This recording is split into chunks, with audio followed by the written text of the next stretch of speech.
ما تيسر من سيرة علي بن أبي طالب في استكمال مهم. سنقف عند بوابة العلم، سنقف عند العالم بمعنى الكلمة. إذا كان هناك عالم فيطلق على الإمام علي. نحن أمام مدينة العلم. نعم. مدخلي اليوم عجيب شوي. بمعنى إيه؟ أنا أرى نفسي كمتحدث، كنملة بجوار جبل شاهق لا نهاية لارتفاعه. هذه النملة أنها تصور وأنها تحيط. هتحيط على قدر حجمه وعلى قدر الفراغ اللي واخداه جنب الايه؟ جنب الجبل. فهيبقى علمه واحاطتها على قد تصورها انها بجوار جبل. مظبوط.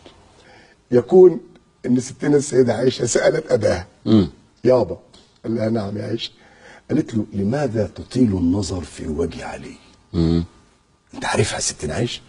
مفيش عندها حركه بتعدي كده. لا لا لا لا خلاص. فابوها ضحك وقال لاني يا عائشه سمعت رسول الله يقول النظر في وجه علي عباده. سمعت رسول الله يقول النظر في وجه علي عباده. تقول لي لا ده كبيره دي. اقول لك ما تفتكرش يا استاذ حمدي لما سيدنا النبي وقف الطواف من اجل الضعيف وقال ايه؟